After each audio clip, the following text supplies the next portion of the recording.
Medgar W Evers was born on July 2, 1925 in Decatur, Mississippi. He was an African-American civil rights activist, the state's field secretary for the NAACP, and a World War II veteran who had served in the United States Army. As the state's field secretary for the NAACP, he organized voter registration efforts and economic boycotts and investigated crimes perpetrated against blacks. Evers was subjected to threats as the most visible civil rights leader in the state.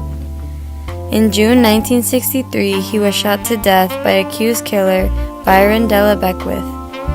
He escaped conviction, but decades later new evidence came up which resulted in Beckwith's retrial and imprisonment.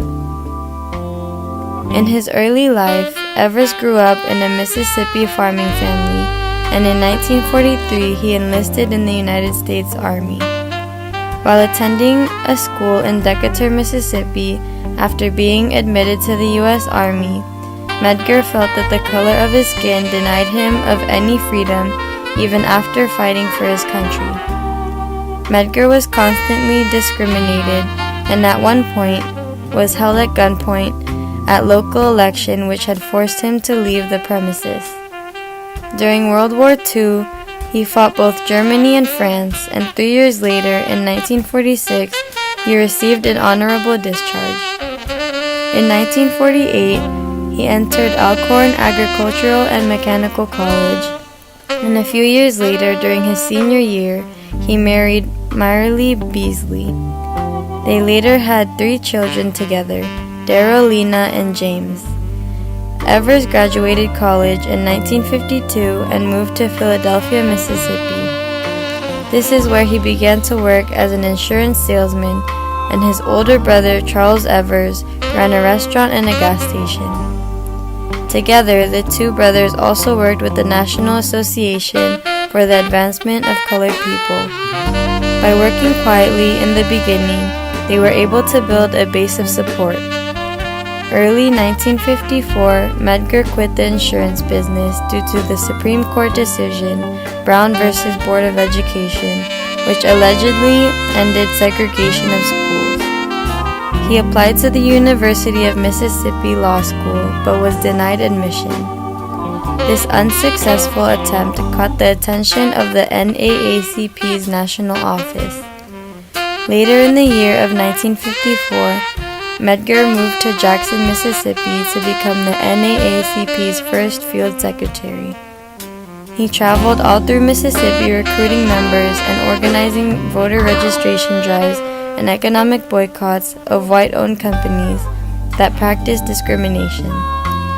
He also worked to investigate crimes perpetrated against blacks, like the lynching of Emmett Till, a 14-year-old African-American boy who had been killed for allegedly talking to a white woman. Medgar Evers' activism made him the most visible civil rights leader in the state of Mississippi. Because of this, Evers and his family were subjugated to numerous threats and violent actions over the years. One occasion was the firebombing of their home in May of 1963. On June 12, 1963, a few hours after President John F. Kennedy made a broadcast to the nation on the subject of civil rights, Medgar Evers was shot and killed in the back driveway of his home. He was buried with full military honors in the Arlington National Cemetery and awarded the 1963 Spingham Medal of the NAACP. Immediately following his death, Charles Evers was given his brother's position by the NAACP. By 1995, Marley Evers was given the title as the first woman to head the NAACP, which she continued until 1998. Medgar was not only the love of my life, the father of my children, but he was my hero in terms of his strength, his bravery, his insight, his determination to turn the state of Mississippi and others like it and get rid of the segregation and the hatred. At what cost? His own life, if necessary. And I would challenge him on that. I said, you know, you have me, you have 3 children. Why are you doing this? Stop. And he said, Marley, I can't stop. This is what I'm all about. He knew what he wanted, he could size things up, and Medgar's almost entire focus was built around breaking down racial barriers. There was a sense of movement, that we were moving forward, that the issues were out in the open and there was a spokesperson and there was a leader. He played a most important and deadly role in opening up broadcasting to everyone. I can't emphasize enough the fact that if you challenged any tradition, certainly in Mississippi, your life was on the line. He did not want violence, but he was prepared for that too. He carried a gun around with him all the time.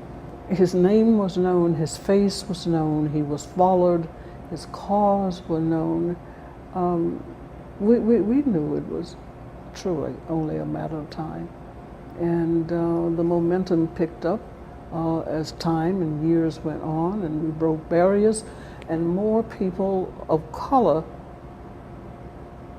did away with their fear and joined in the movement to crush segregation. I made a promise to Medgar the night before he was killed that if anything happened to him and I survived, I would personally see to it that justice prevailed.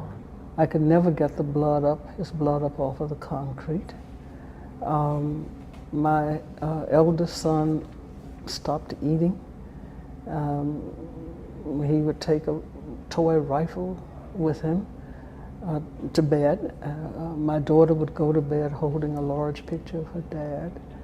Our youngest, who was 3, just had this sad look.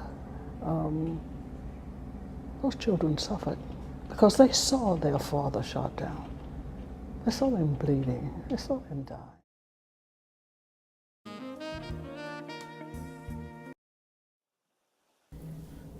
After the tragic death of Medgar Evers, his legacy will forever have a great effect on modern-day society. His contributions to the civil rights movement have impacted many people who faced racial discrimination and social segregation. Merle Evers was able to create the Medgar and Merle Evers Institute in Jackson, Mississippi, where he continued the couple's ideologies and beliefs. The City University of New York honored him by naming one of the campus after the deceased civil rights activist. In 2017, President Barack Obama had acknowledged his legacy by making the couple's home a National Historic Landmark. In 2018, 55 years after his death, churches across the state rang their bell 55 times to recognize the number of years since the death of Medgar Evers. In 1963, approximately 28,000 blacks were registered voters.